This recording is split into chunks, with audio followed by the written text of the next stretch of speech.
Salut tout le monde, si on s'intéresse un peu à la tech, il y a une question qui revient tout le temps. Pourquoi existe-t-il une telle jungle de langages de programmation? C'est ce qu'on va décortiquer ensemble aujourd'hui. Voilà, c'est la grande question. Et on va voir qu'au-delà du simple nombre, il y a des raisons bien précises qui expliquent pourquoi un langage naît, pourquoi il a du succès, et pourquoi un autre, il tombe dans l'oubli.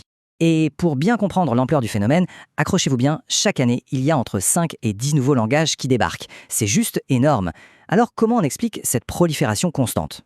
Bon, pour y voir plus clair, voilà notre plan. On va d'abord bien poser le problème, ensuite on va creuser les 3 grandes raisons derrière tout ça, et à la fin on tire à la conclusion. Allez, c'est parti. Alors, commençons par le commencement. Posons les bases de notre petite enquête. Ok, premier élément de réponse, et c'est peut-être le plus important, le timing. Un langage, pour percer, il n'a pas besoin d'être parfait, loin de là. Non, il doit surtout être la bonne réponse à un problème urgent, pile au moment où tout le monde se le pose.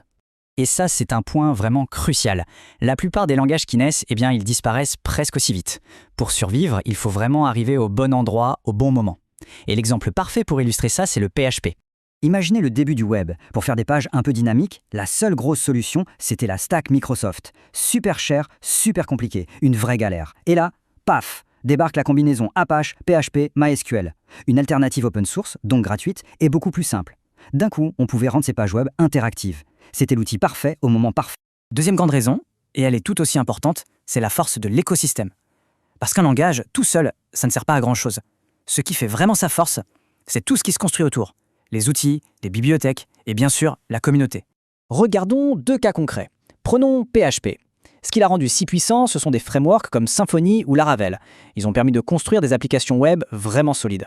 Et puis, il y a JavaScript. Au début, c'était un tout petit script. Mais une bibliothèque comme jQuery est arrivée et l'a complètement transformé en le rendant hyper puissant pour l'interactivité.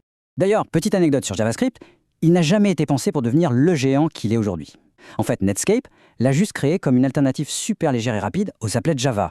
À l'époque, les applets de Java, c'était hyper lourd, ça plombait les navigateurs.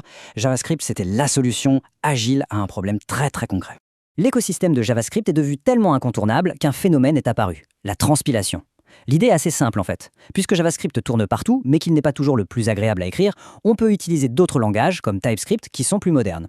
On écrit son code en TypeScript et un outil va le traduire automatiquement en JavaScript pour que n'importe quel navigateur puisse le comprendre. Malin, non?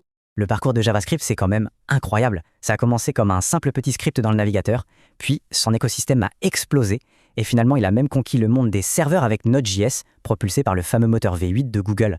D'un petit outil, c'est devenu un mastodonte. Allez, on arrive au 3e et dernier facteur, l'évolution et la spécialisation. Les langages ne sont pas gravés dans le marbre. Soit ils évoluent pour s'adapter à de nouveaux défis, soit de tout nouveaux langages sont créés sur mesure pour des problèmes bien spécifiques. Le meilleur exemple d'évolution, c'est Python. Le langage a plus de 30 ans. Pendant des années, il a tranquillement construit son écosystème, avec des tonnes de bibliothèques super utiles. Et c'est justement grâce à cette maturité qu'il est devenu, assez récemment, la référence incontournable dans le domaine de l'intelligence artificielle. Mais parfois, faire évoluer un vieux langage, ça ne suffit pas. C'est là que des petits nouveaux comme Rust ou Go entrent en jeu. Ils n'ont pas été créés pour remplacer tout ce qui existe. Non. Ils ont été conçus pour répondre à des problèmes très modernes. La performance extrême, la sécurité renforcée, les architectures dans le cloud, des domaines où les anciens langages commencent un peu à montrer leurs limites. Bon, on a vu le timing, l'écosystème et l'évolution. Alors, qu'est-ce qu'on peut conclure de tout ça? Il est temps de répondre à notre fameuse question de départ. Et voilà le point central. Il faut bien comprendre qu'il n'y a pas de meilleur langage. C'est un mythe. En réalité, chaque langage est une réponse imparfaite, à un problème bien précis dans un monde technologique qui, lui, ne s'arrête jamais de changer. Du coup, cette diversité, ce n'est pas du tout un chaos, c'est plutôt une formidable boîte à outils. Et quand on comprend l'histoire, la raison d'être de chaque langage, on se donne le pouvoir de choisir le bon outil pour la bonne tâche. Et ça change tout. Tout ça nous amène à une dernière question, une question pour l'avenir. Quand on pense aux défis de demain, l'informatique quantique, l'IA générale, on ne peut s'empêcher de se demander quel sera le prochain grand problème à résoudre et surtout, quel sera le tout nouveau langage qu'on devra inventer pour y arriver.